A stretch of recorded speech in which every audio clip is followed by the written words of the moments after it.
And welcome back to the Kate Turkington Show. Lots of very interesting things today. And I just want to read something to you first, because I wrote this and I thought I was quite pleased with it when I wrote it. So I thought, let me read it as I wrote it, because it really expresses how I feel about this amazing book that we're going to be talking about. I said, there are books that inform, and then there are books that quietly restore. 100 Remarkable South African Women.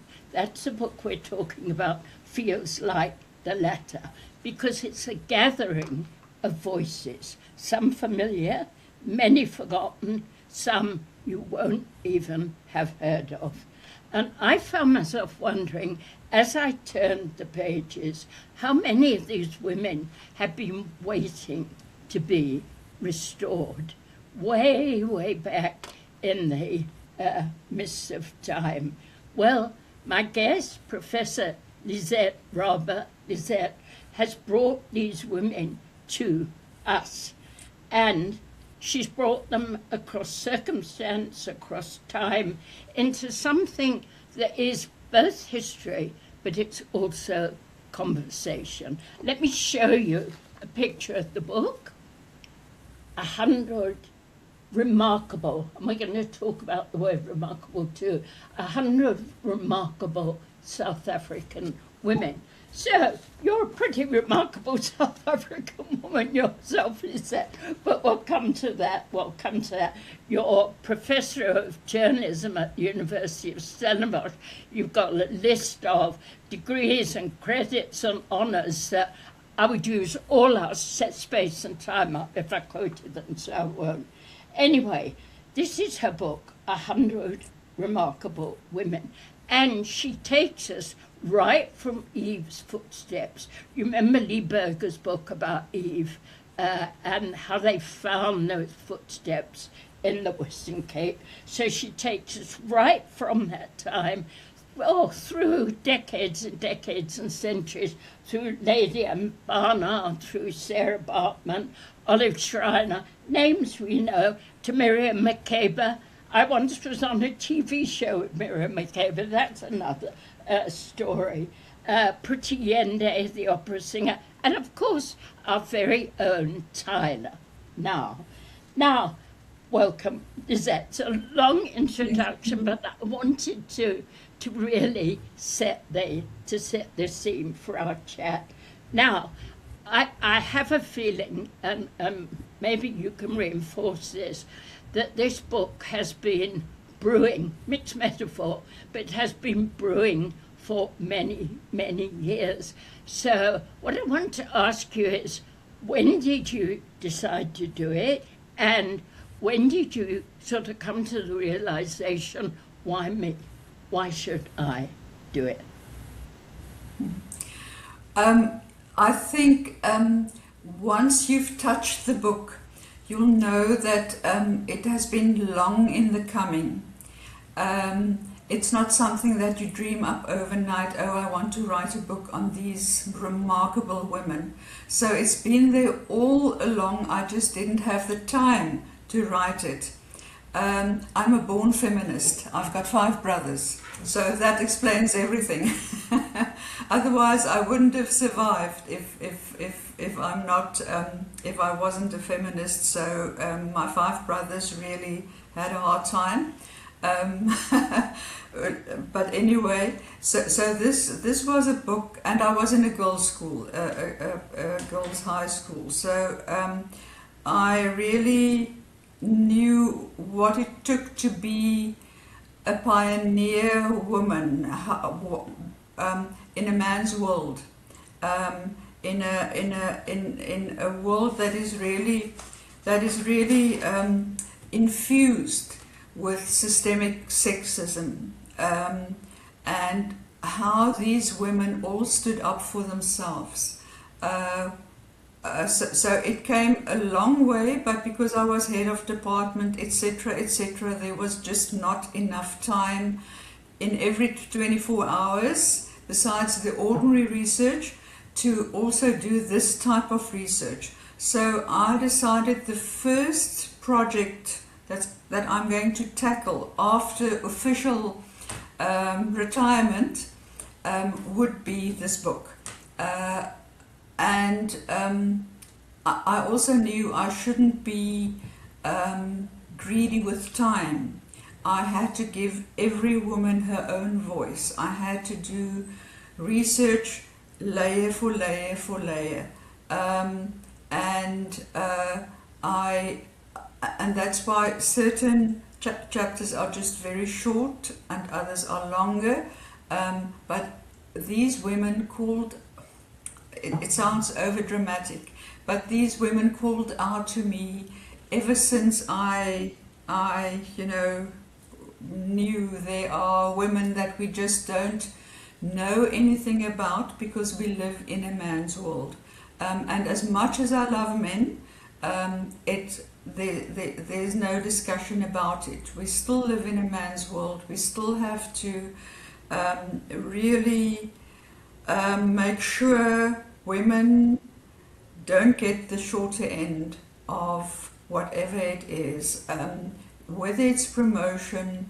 I mean, the gender gap in payment, in salaries, is still there. I just read the other day a German study that said in certain professions in Germany, which is supposed to be such a liberal country, where in certain of those professions, women actually work for 3 months without being paid because they are so underpaid in terms of their ordinary monthly salary. So even in this day and age, we still have to fight for our rights. And this book, it's a lovely Financial Times pink. And Not pink. I mean, you talk about now we have to fight for our rights. Can you imagine being alive 200-300 years ago? Just a question before we come on to the women themselves and how you chose them. Did you set yourself any kind of rules before you started out? I mean, did it evolve organically or did you have a plan? You know, if you refer to whether I had any criteria according to which I selected these women, no, they had to stand out as pioneers, as activists, as people we can look up to.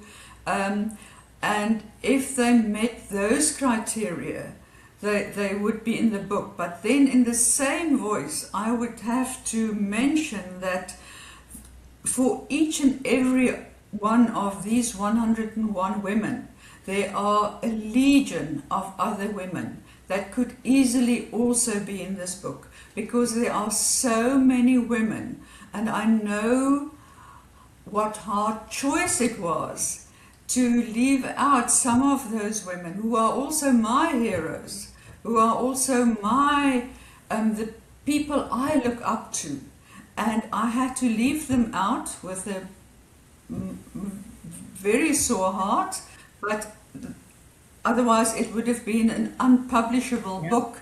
It's already hard. So did you have kind of final criteria?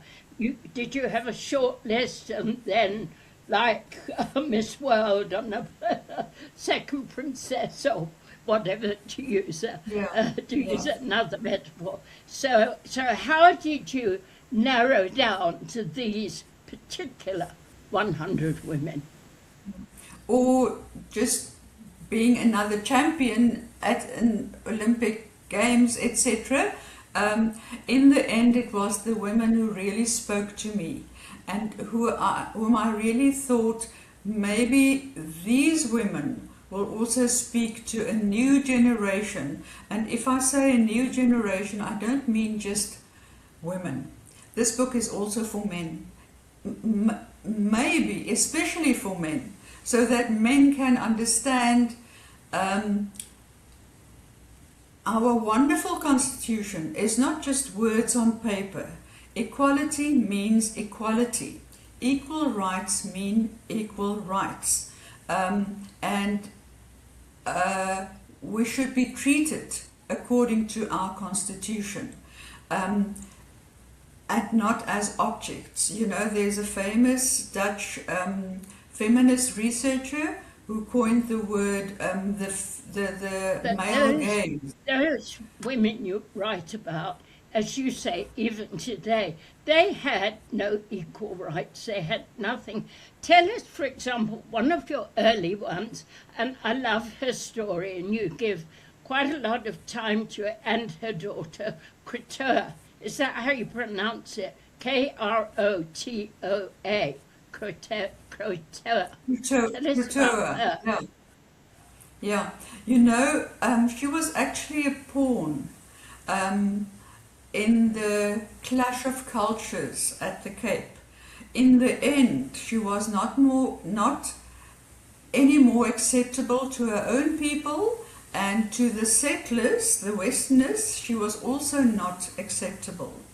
What time period are we talking about? We're talking about, well, 1652, when the VOC, when the Cape, when the East Dutch Corporation settled at the Cape. So very intelligent, highly intelligent, because she could pick up language very quickly. So she was used by the Dutch, and her own people also used this. She was used by both sides. And she was the victim of being used by both sides, and in the end was pictured as an alcoholic, etc., etc. She died a pauper's death, but now, fortunately, we give her the credit that's long overdue.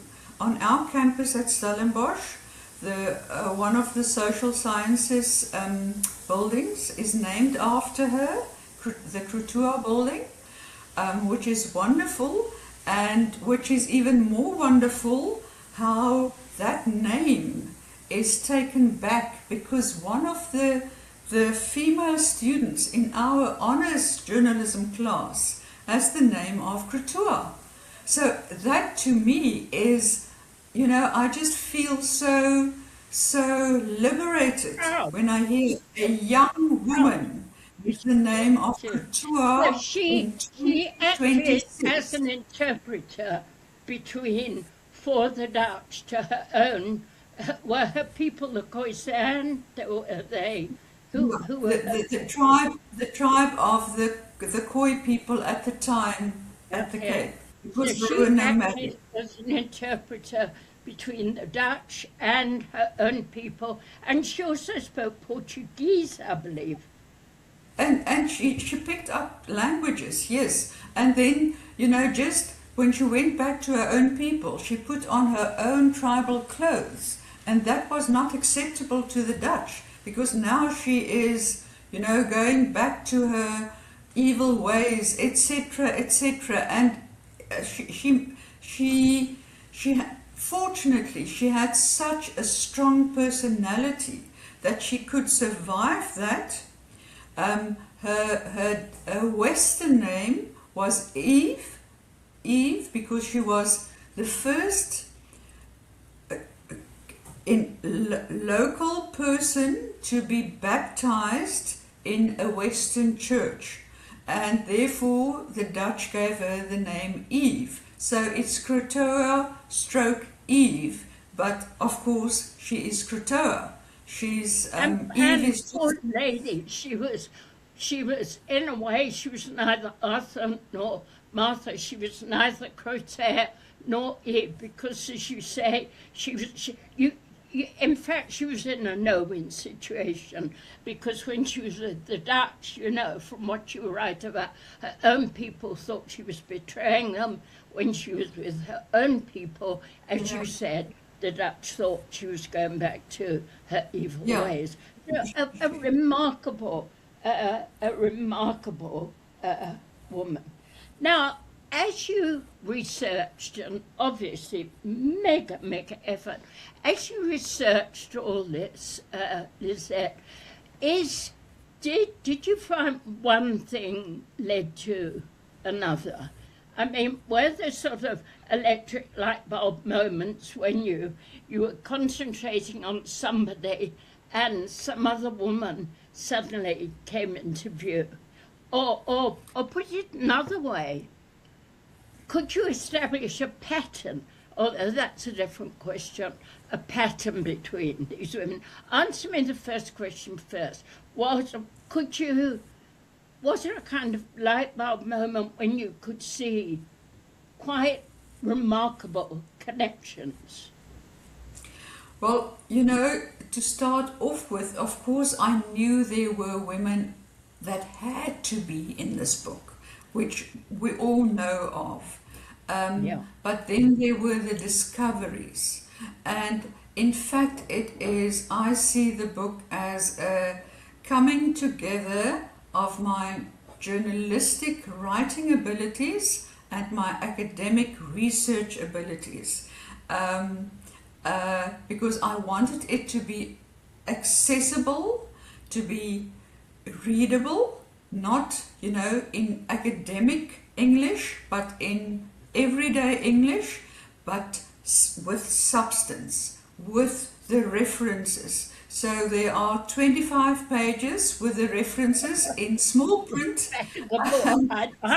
I went through so many. It was mind-boggling to see what there was. Okay, now the pattern.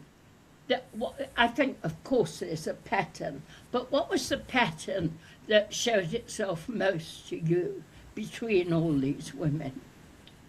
Well, you know, you can interpret it in different ways. One is that it's chronological, but you don't have to read it in a chronological way. You can dip in and dip out according to how much you want to read every night, because some are just 2 pages, some are more pages, depending on the personality. So if that is one criterion, then so be it. But it was really the personality that jumped out of my research, and whether it was a book on paper, a P-book, whether it was an e-book, whether it was an audiobook, whether it was my laptop and research there, whether it was you know, the news, internet.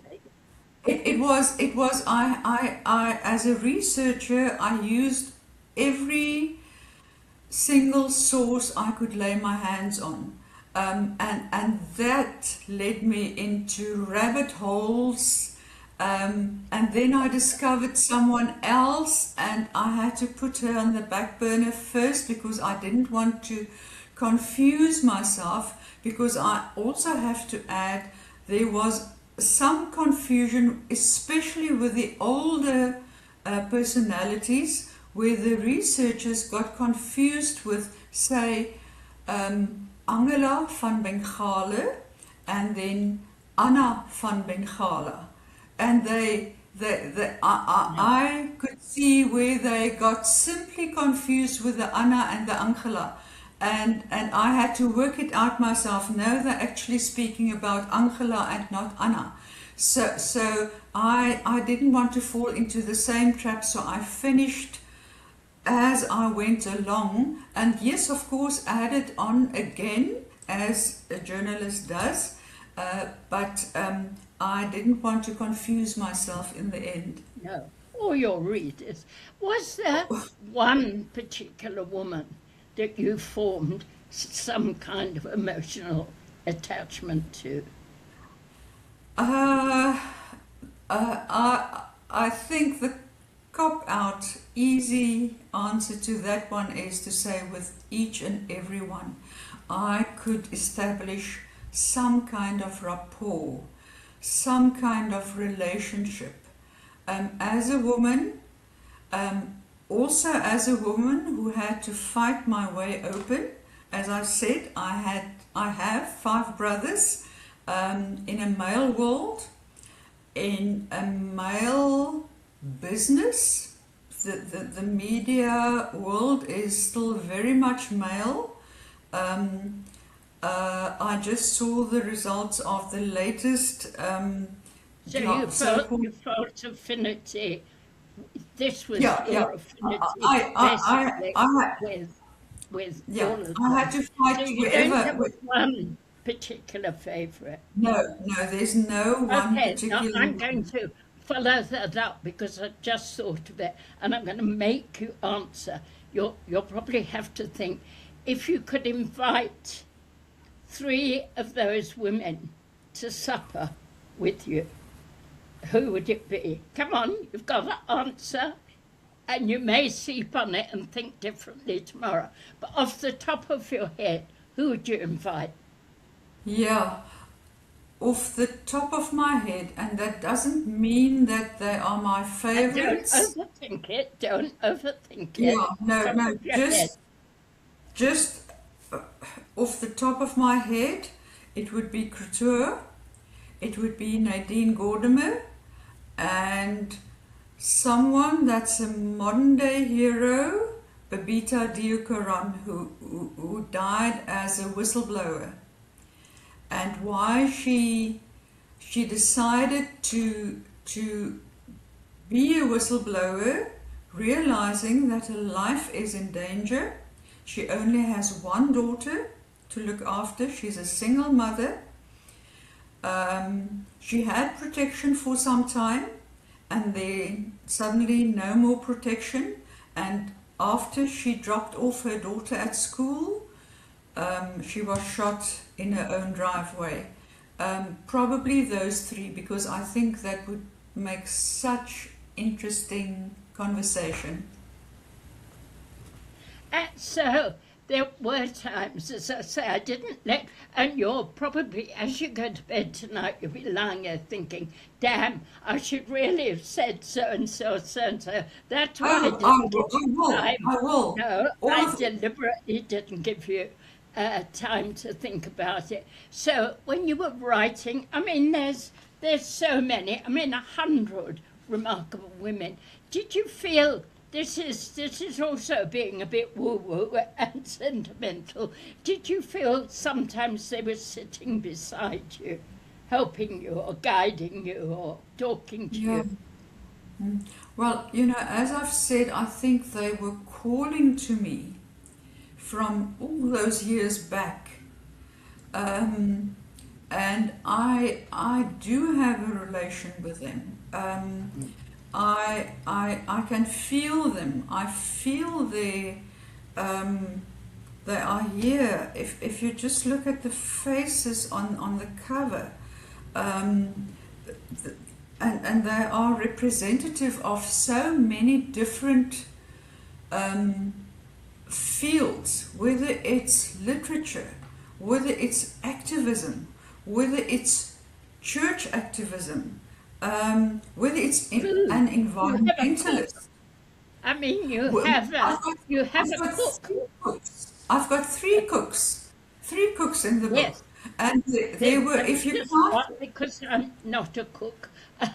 I the I chef. remember the one in particular who was doing her Malay cooking, and then you have people like Sibongeli Kumala. You have Pretty Inge. You have the opera. You have Oh the yes, opera oh singers. yes, So, the so arts. these women, they by no means were they political in the sense that we think political. They were Yeah, fighting for something that was kind of inherent to them. They somehow knew it was wrong, that they were being enslaved or that they were being dominated or whatever, and yet somehow they broke through. They broke through all this. And as I said in the very beginning, Lizette, in the introduction, I'm talking to Professor Lizette Rabe about her book, 100 Remarkable Women, and they are. As I said to you at the very beginning, some I'd never ever, in fact, I would think half of them, I'm not a historian, particularly of South African history, I didn't know half of them. Did you, some surprised you when you found them? Like who? yeah. I'm my research fields are media history and cultural history.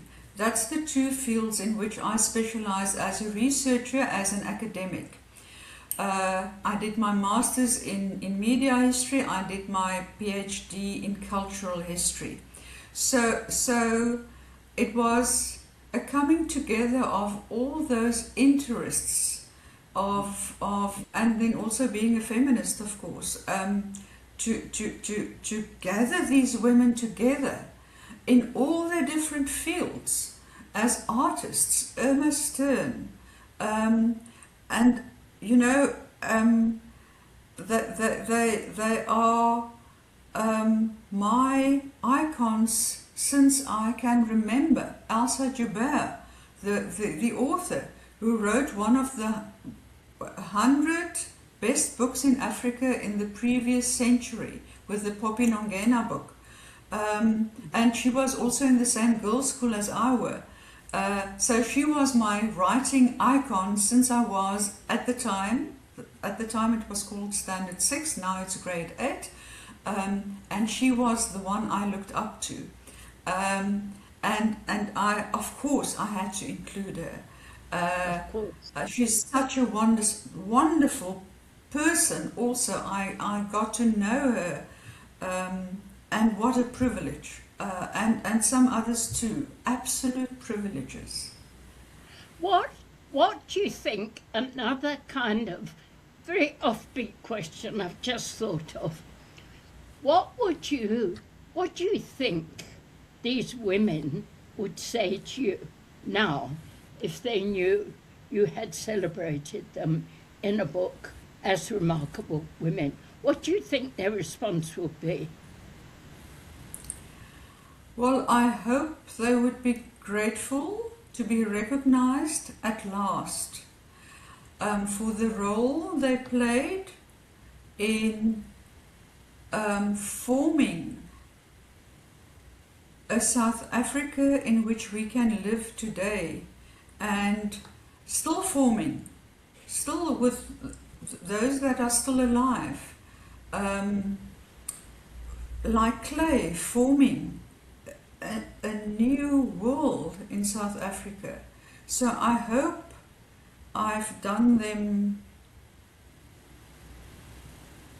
Proud. I honored them. Yeah, proud, but you also, have done but that. also And in honored. fact, you raised there as you're talking something I was going to ask you.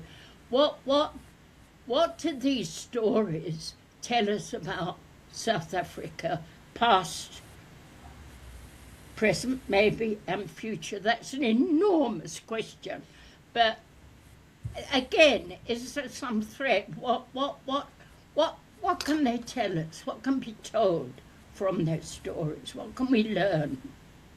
You know from the past how women were suppressed, and despite that suppression, how they rose up. Whether it is a Zwarte Maria, was born a slave child and then bought free by a slave father once he was set free, and became the richest woman at the Cape when she died. The whole of what is today Camps Bay was one of her farms. And she also owned several other farms. And how she could be a businesswoman at the time, being born a slave girl, because people aren't born slaves. They are made slaves. They are born into slavery. And despite that, how she rose above that and died as the wealthiest woman at the Cape. And there are many other such examples where they did their own thing. Lady Anne Barnard, for instance, I mean, she came from Scotland, she came from Great Britain, and here she really showed a human face of the indigenous people that the Dutch and the British people didn't allow the settlers to see. So there are many other such examples of the past, and then the not so far away past, similar examples. And then today, you know, I ended with 100 remarkable women, and then the 101st, 101, the last remarkable woman announced herself, and that was Tyler. I was finished writing this book, and then here came this young woman with such a strong personality and identity. And when she was criticized by the Americans, when she said she's a colored person, she stood her ground against that Hollywood glitz and glamour Americanisms and said, in my country, being a colored person is my identity, and I'm proud of that identity. And I said, okay, Tyler, you've got to be in this book. So you become number 101. And the book actually ends with you go girl. And it's a message for all girls. You go girl. You do your own thing. And she won a second Grammy just earlier this year. And she walked on the stage with the South African flag. It is, you know, it's so inspirational for someone so young. It is. It is. And I think all these women in your book, I mean, the names people can see for themselves. And, you know, it's a great book to have because, as Lizette was saying, sometimes you get bite-sized chunks. Others you get much, much more of a mouthful. So it's a wonderful book to pick up and read about maybe one woman or two women, and then put it down, pick it up another time, and read about some more. And maybe finally, Lizette, and I'm sure I know the answer, there must have been times when you read about these women when you got very, very angry. Yes, and also the women I didn't include, because there, for every woman included in this book, there are so many others that have a rightful place in this book, but I couldn't include all of them. And yes, how they were treated, the way they were treated, Sarah Bartman, I mean, to be exhibited as an animal. There are so many examples. So yes, you still feel that fury, but writing about it was also therapeutic. In what way? To at last liberate them. Yeah. So it was a kind of almost like a catharsis on their behalf, as it were. I hope so, yeah. It's an amazing book. I mean, I've only read, I've done what I've said to people. I've dipped into it and I've recognized some names, others I hadn't a clue, others I sort of vaguely heard of. But I think the pattern that you have established is that you talked his personality in spite of what their surroundings, their circumstances, their what race they were, they survived, they flourished, and they made a difference. I think maybe that's it. They made a difference.